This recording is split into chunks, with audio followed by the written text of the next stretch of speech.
అందరికీ నమస్కారం. నా పేరు నీలిమ. ఇప్పుడు నేను శ్రీమద్ భగవద్గీతలోని 10 శ్లోకాలు చెప్పబోతున్నాను.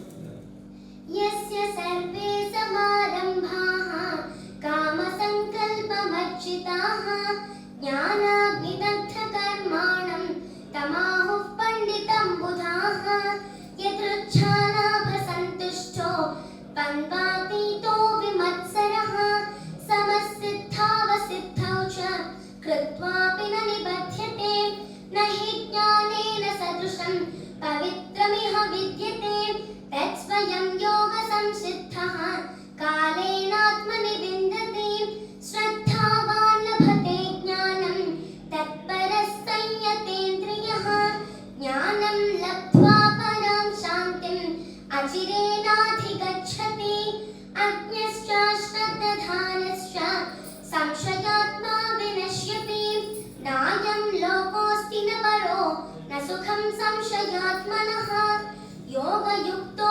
విశుద్ధాత్మా విజితాత్మా జితేంద్రియః సర్వభూతాత్మ భూతాత్మా కుర్వన్నపి న లిప్యతే నైవ కించిత్ కరోమీతి యుక్తో మన్యేత తత్వవిత్ పశ్యన్ శృణ్వన్ స్పృశన్ జిఘ్రన్ అశ్నన్ గచ్చన్ స్వపన్ స్పశన్ ప్రలపన్ విసృజన్ గృహ్ణన్ ఉన్మిషన్ నిమిషన్నపి ఇంద్రియాణీంద్రియార్థేషు వర్తంత ఇతి ధారయన్ బ్రహ్మణ్యాధాయ కర్మాణి సంగం త్యక్త్వా కరోతి యః లిప్యతే న స పాపేన పద్మపత్రమివాంభసా కాయేన మనసా బుద్ధ్యా కేవలైరింద్రియైరపి యోగినః కర్మ కుర్వంతి సంగం త్యక్త్వాత్మశుద్ధయే. ధన్యవాదాలు. ఉదయం. నా పేరు పూజిత, వెల్లప్పూల పూజిత. నేను 5వ తరగతి విభాగం నుండి వచ్చాను. మా పాఠశాల పేరు భారతీయ విద్యాభవన్ విద్యాశ్రమం భీమవరం. యస్య సర్వే సమారంభాః కామ సంకల్పవర్జితాః జ్ఞానాగ్నిదగ్ధ కర్మాణం తమాహుః పండితం బుధాః యదృచ్ఛాలాభ సంతుష్టః ద్వంద్వాతీతో విమత్సరః సమసిద్ధావసిద్ధౌ చ కృత్వాపి న నిబధ్యతే నహి జ్ఞానేన సదృశం పవిత్రమిహ విద్యతే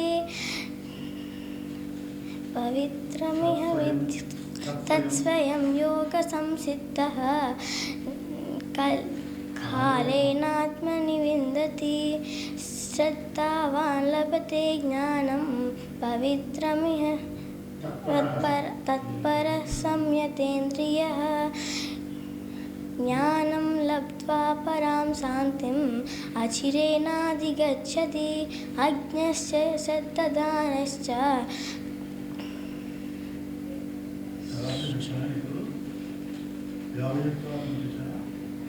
సంశయాత్మ వినశ్యతి నాయం లోకోస్తి న పరః న సుఖం సంశయాత్మనః యోగయుక్తో విశుద్ధాత్మా విజితాత్మా జితేంద్రియః సర్వభూతాత్మ భూతాత్మా కుర్వన్నపి న లిప్యతే నైవ కించిత్ కరోమీతి యుక్తో మన్యేత తత్వవిత్ పశ్యన్ శృణ్వన్ స్పృశన్ జిఘ్రన్ అశ్నన్ గచ్చన్ స్వపన్ స్వసన్ ప్రలపన్ విసృజన్ గృహ్ణన్ ఉన్మిషన్ నిమిషన్నపి ఇంద్రియాదేషు వర్తంత ఇతి ధారయన్ బ్రహ్మణ్యాదాయ కర్మాణి సంగం త్యక్త్వా కరోతి యః లిప్యతే న స పాపేన పద్మపత్ర వివాంబసాత్ కాయేన మనసా బుద్ధ్యా కేవలై ఇంద్రియైరపి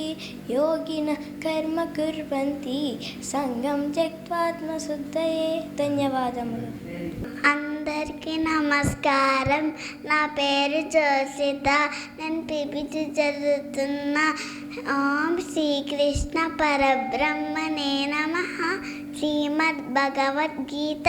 యస్య సర్వే సమారంభాః కామ సంకల్ప वर्जिताः ज्ञानाग्निदग्धकर्माणं तमाहु पंडितं बुधाः यदृच्छालाभसन्तुष्टः द्वन्द्वातीतो विमत्सरः समः सिद्धावसिद्धौ च कृत्वापि न निमज्जते न हि ज्ञानेन सदृशं पवित्रमिह विद्यते तत्स्वयं योगसंसिद्धः कालेनात्मनि विन्दति श्रद्धावान् लभते ज्ञानं तत्परः संयतेन्द्रियः ज्ञानं लब्ध्वा परां शान्तिम् अचिरेणाधिगच्छति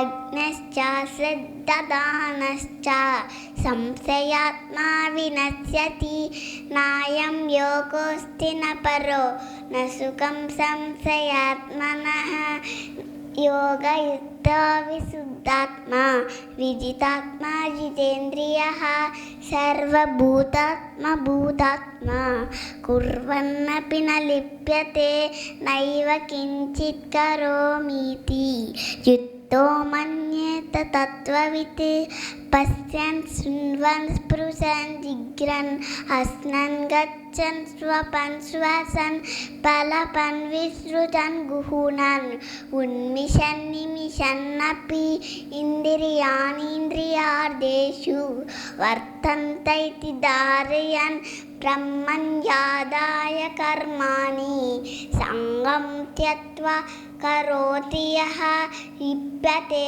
न स पापेन पद्मपद्रामिवाम्बसां कायेन मनसा बुद्ध्या केवलैरिन्द्रियैरपि योगिनः कर्म कुर्वन्ति संगं त्यक्त्वात्मशुद्धये। అందరికీ నమస్కారం. నా పేరు సాత్విక. నేను నర్సరీ చదువుతున్నాను. యస్య సర్వే సమారంభాః కామసంకల్పవర్జితాః జ్ఞానాగ్నిదగ్ధకర్మాణం తమాహు పండితం బుధాః యదృచ్ఛాలాభసంతుష్టः తన్వాతీతో విమచ్చలः సమः సిద్ధావసిద్ధౌ చ కృత్వాపి న నిబధ్యతే న హి జ్ఞానేన సదృశ పవిత్రమిహ విద్యతే తత్స్వయం योगसंसिद्धः कालेनात्मनि विन्दति श्रद्धावान् लभते ज्ञानं तत्फलः संयतेन्द्रियः ज्ञानं लब्ध्वा परां शान्तिम् अचिरेणाधिगच्छति अग्न्यश्च श्रद्धदानश्च संशयात्मा विनश्यति नायं योगोऽस्ति न परो न सुखं संशयात्मनः योगयुक्तो विशुद्धात्मा विजितात्मा जितेन्द्रियः सर्वभूतात्मा भूतात्मा कुर्वन्नपि न लिप्यते नैव किञ्चित् करोमीति युक्तो मन्येत तत्त्ववितो पश्यन् शृण्वन् स्पृशन् जिघ्रन् हसन् गच्छन् स्वपन् श्वसन् प्रलपन् विसृजन् गृह्णन् उन्मिषन् निमिषन्नपि इन्द्रियाणीन्द्रियार्थेषु वर्तन्त इति धारयन् ब्रह्मण्यादाय कर्माणि सङ्गं त्यक्त्वा करोति यः लिप्यते न स पापेन पद्मपत्रविवाम्बसा कायेन मनसा बुद्ध्या केवलैरिन्द्रियैरपि योगिनः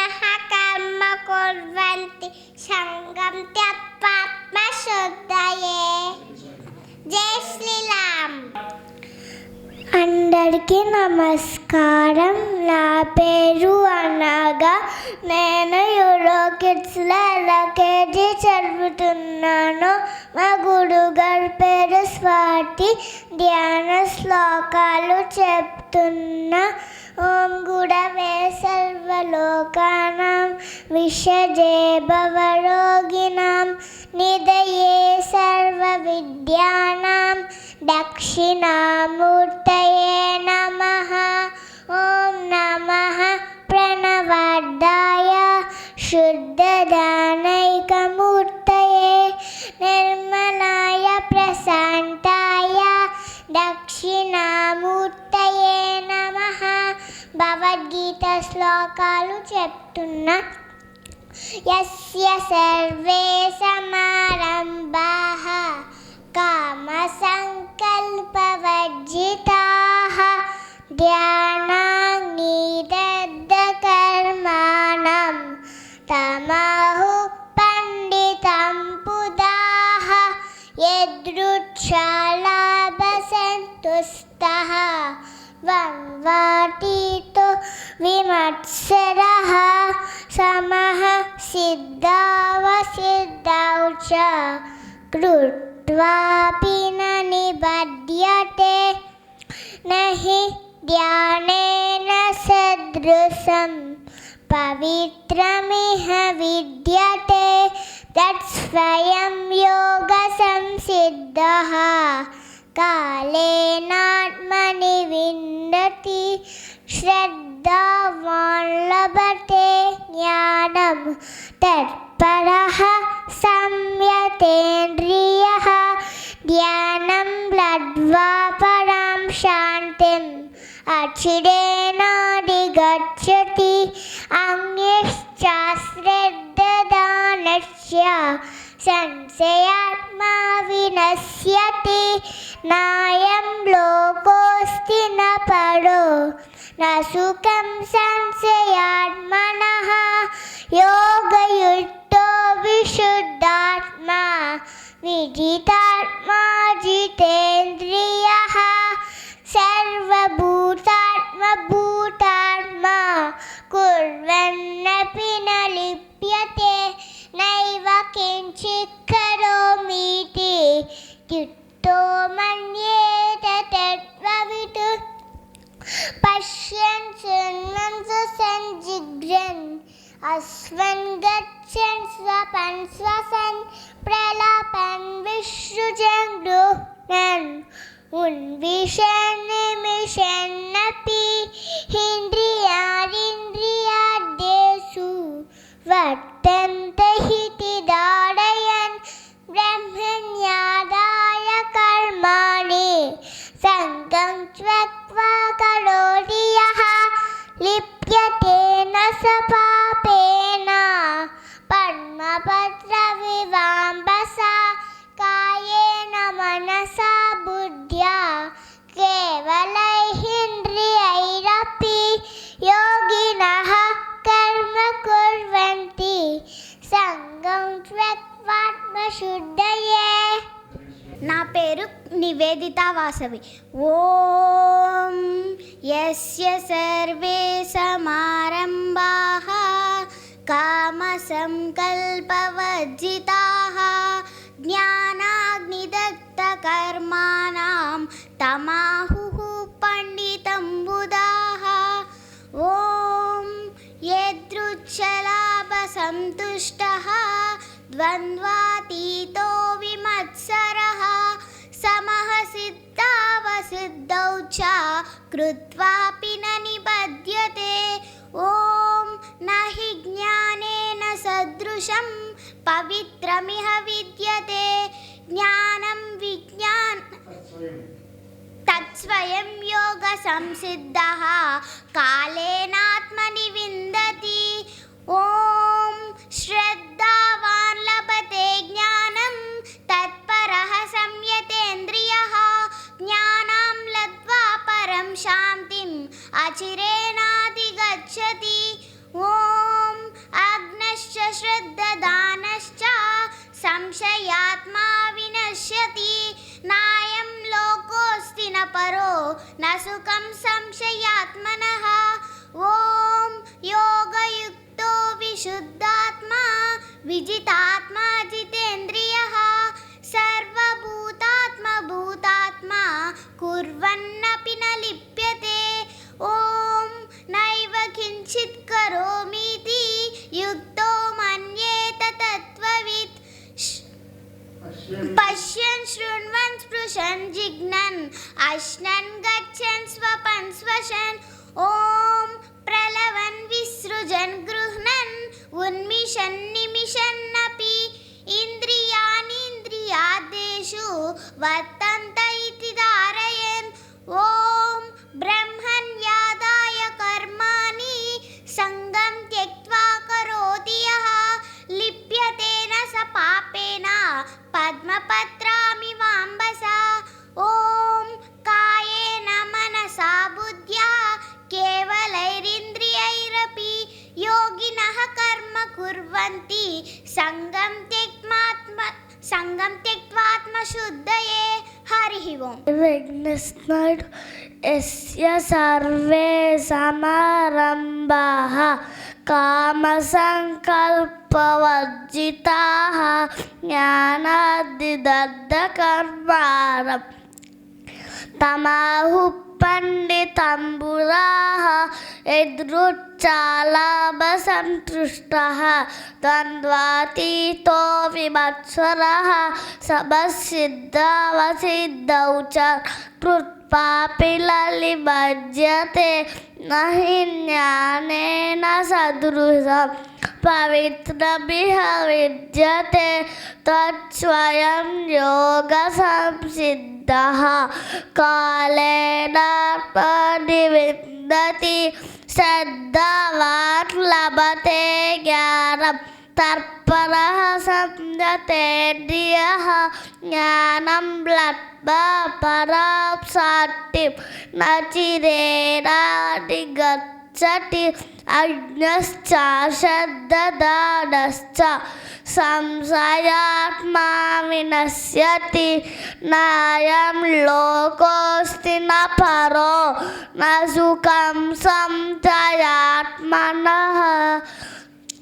योगयुक्तो विशुद्धात्मा विजितात्मा जितेन्द्रियः सर्वभूतात्मा भूतात्मा कुर्वन्नपि न लिप्यते नैव किञ्चित् करोमीति उक्तो मन्येव तत्त्ववित् पश्यन् शृण्वन् स्पृशन् जिघ्रन् अश्नन् गच्छन् स्वपन् स्वशन् प्रलभन् विसृजन् गृह्णन् कुन्निशन् निपिशन्नपि इन्द्रियाणीन्द्रियादेषु वर्तन्त इति धारयन् ब्रह्मण्यादाय सङ्गं त्यक्त्वा करोति यः नित्यतेन स पापेन पद्मपत्राम्बिवाम्बसा कायेन मनसा बुद्ध्या केनरैरिन्द्रियैरपि योगिनः कर्म कुर्वन्ति सङ्गं त्यक्त्वा शुद्धये. నా పేరు సంహిత. నేను 4వ తరగతి చదువుతున్నాను. యస్య సర్వే సమారంభాః కామసంకల్పవర్జితాః జ్ఞానాగ్నిదగ్ధకర్మాణం తమాహు పండితం బుధాః యదృచ్ఛాలాభసంతుష్టः ద్వంద్వాతీతో విమత్సరः సమః సిద్ధావసిద్ధౌ చ కృత్వాపి న నిబధ్యతే నహి జ్ఞానేన సదృశం పవిత్రమిహ విద్యతే తత్ స్వయం యోగ సంసిద్ధః కాలేనాత్మని విందతి శ్రద్ధావాన్ లభతే జ్ఞానం తత్పరః సంయతేంద్రియః జ్ఞానం లబ్ధ్వా పరాం శాంతిం అచిరేణాధిగచ్చతి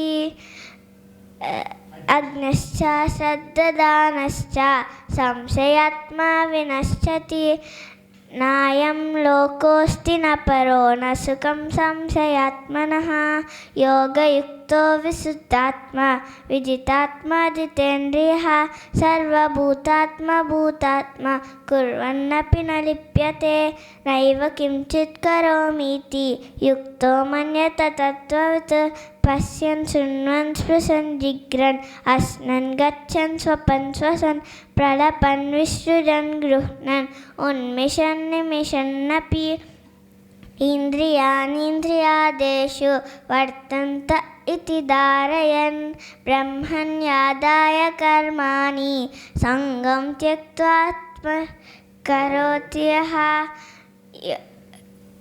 लिप्यते न स पापेन पद्मपत्रमिवाम्बसा कायेन मनसा बुद्ध्या केवलैरिन्द्रियैरपि योगिनः कर्म कुर्वन्ति సంగం త్యక్త్వాత్మశుద్ధయే. నమస్తే అందరికీ. నా పేరు సత్య ఆరుషి మానసన్. నేను భారతీయ విద్యాభవన్స్ విద్యాశ్రమంలో 4వ తరగతి నుండి వచ్చాను. యస్య సర్వే సమారంభాః కామసంకల్పవర్జితాః జ్ఞానానిదగ్ధకర్మాణం తమహు పండితం బుధాః యదృచ్ఛాలాపసంతుష్టాః ద్వంద్వాతీతో విమత్సరః సమసిద్ధావసిద్ధౌ చ కృత్వాపి న నిబధ్యతే నహి జ్ఞానేన సదృశం పవిత్రమిహ విద్యతే తత్స్వయం యోగ సంసిద్ధః కాలేనాత్మా వివిందతి శ్రద్ధావాన్ లాభతే జ్ఞానం తత్పరం సంసదేంద్రియః జ్ఞానం లబ్ధ్వా పరాం శాంతిం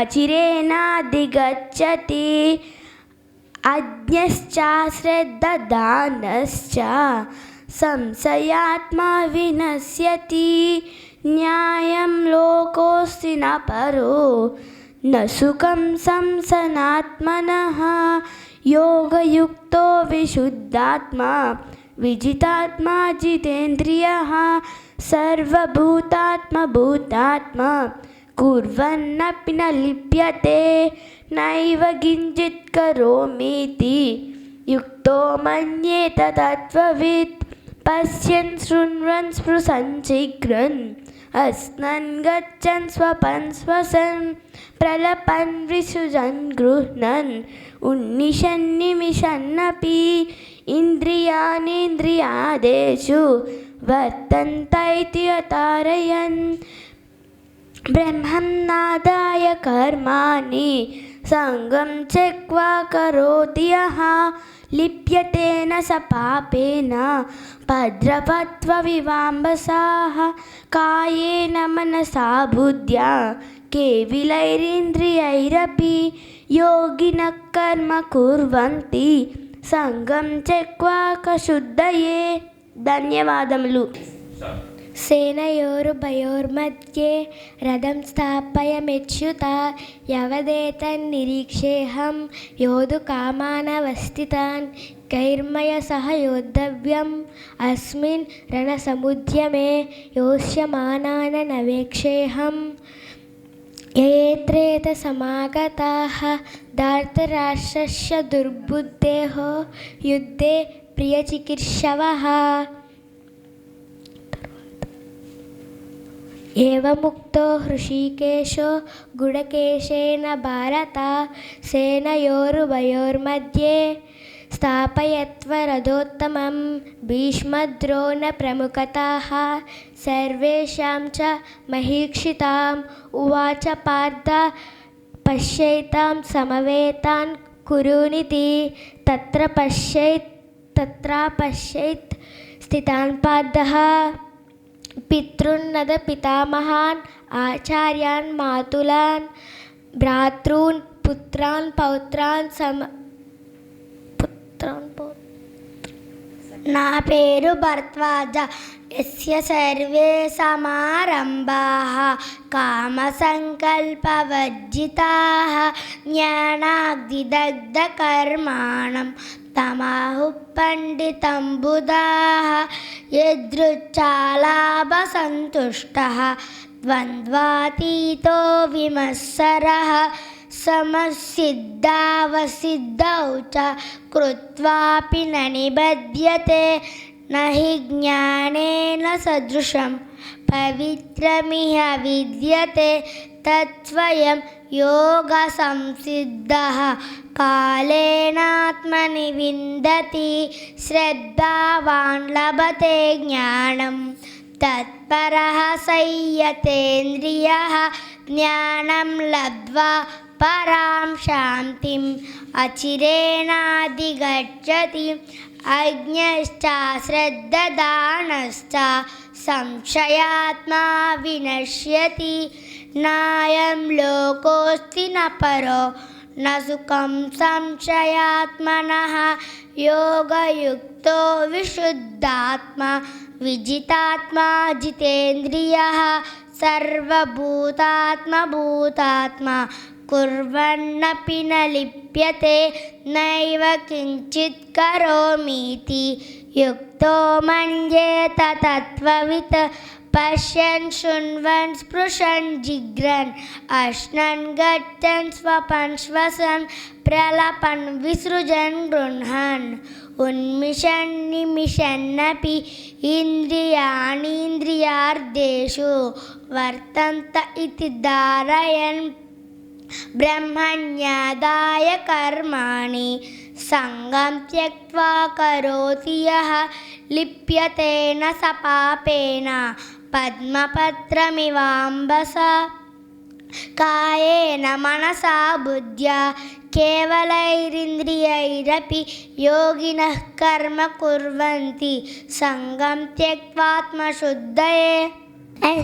స సర్వే సమారంభాః కామసంకల్పవర్జితాః జానాక్రీతచ్చ కర్మాణ తమాహు పండితాంబుతాః యదృచ్ఛాలావసంకృష్టः ద్వంద్వాతీతో విమత్సరः సమసిద్ధావసిద్ధౌ చ కుర్వన్నపి న లిప్యతే నహి జ్ఞానేన సదృశం పవిత్రమిహ విద్యతే తస్వయం యోగ సంసిద్ధః కాలేనాత్మా విందతి శ్రద్ధావాన్ లభతే జ్ఞానం తత్పరః సంయతేంద్రియః జ్ఞానం లభ్య పరాం శాంతిం అచిరేణాధిగచ్చతి అజ్ఞస్య శ్రద్ధదానస్య సంశయాత్మా వినశ్యతి అయం లోకోసి న పరో న సుఖం సంశయాత్మనః యోగయుక్తో విశుద్ధాత్మా విజితాత్మా జితేంద్రియః సర్వభూతాత్మభూతాత్మా కుర్వన్నపి న లిప్యతే నైవ కించిత్ కరోమీతి యుక్తో వందేత తత్తవిత్ పశ్యన్ శృణ్వన్ శృశన్ జిఘ్నన్ అస్యన్ గచ్చన్ స్వపన్ శ్వసన్ ప్రలపన్ విశ్రుతన్ దృక్నన్ ఉన్నిషన్నవి నింద్రియాణీంద్రియాదేషు వర్తంతైరి ధారయత్ బ్రహ్మన్నాధార కర్మాణి సంగం త్యక్త్వా కరోతి యః లిప్యతేన స పాపేన పద్మపద్మవివాంబసా కాయేన మనసా బుద్ధ్యా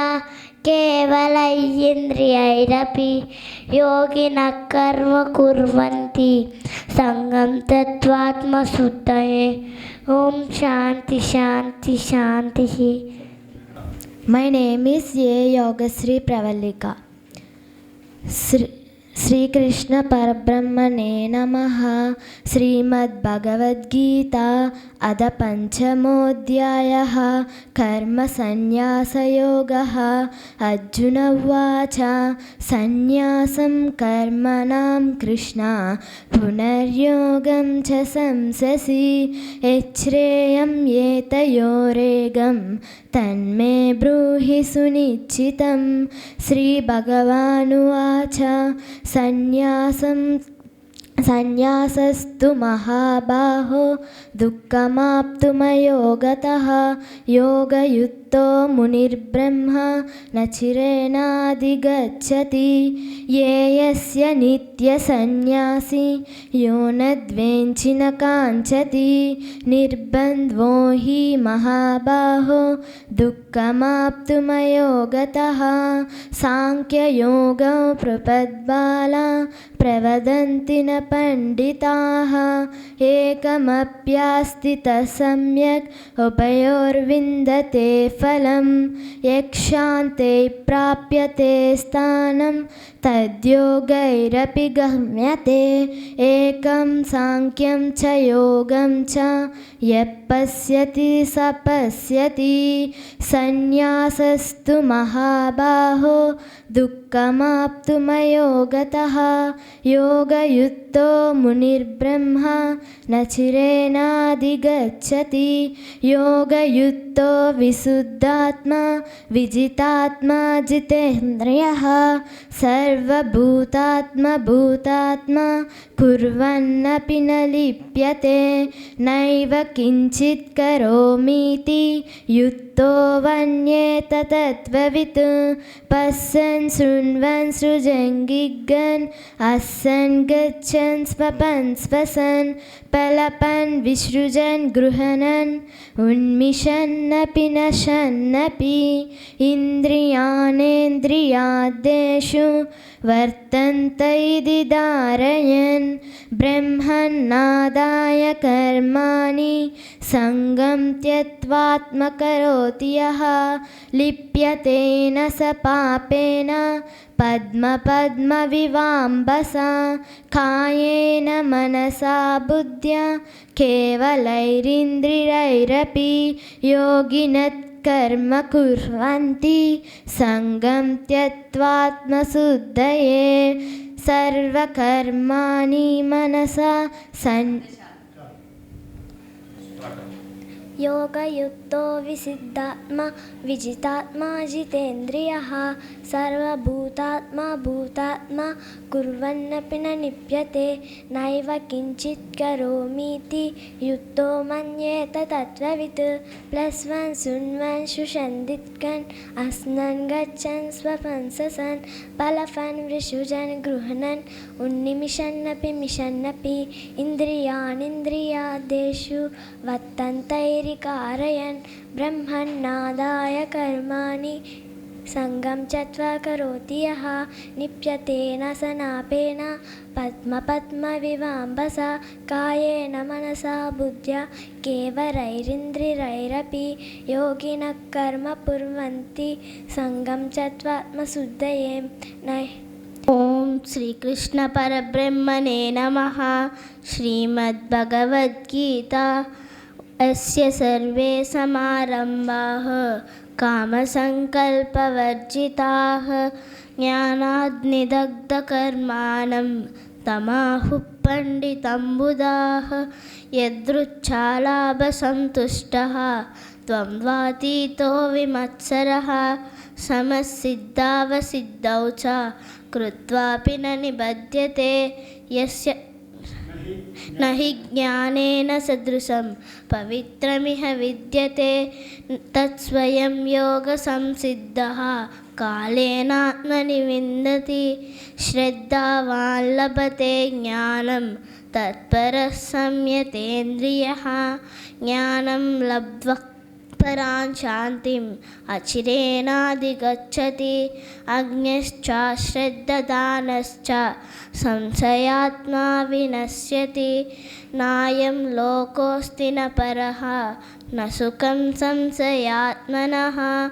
యోగయుక్తో విశుద్ధాత్మా विजितात्मा जितेन्द्रियः सर्वभूतात्मभूतात्मा कुर्वन्नपि न लिप्यते नैव किञ्चित् करोमीति युक्तो मन्येत तत्त्ववित् पश्यन् शृण्वन् स्पृशन् जिघ्रन् अश्नन् गच्छन् स्वपन् श्वसन् प्रलपन् विसृजन् गृह्णन् उन्मिषन् निमिषन्नपि इन्द्रियाणीन्द्रियार्थेषु वर्तन्त इति धारयन् ब्रह्मण्यादाय कर्माणि सङ्गं त्यक्त्वा करोति यः लिप्यतेन स पापेन पद्मपत्रमिवाम्बसा कायेन मनसा बुद्ध्या केवलैरिन्द्रियैरपि योगिनः कर्म कुर्वन्ति सङ्गं त्यक्त्वात्मशुद्धये। ॐ हरिः ओम्।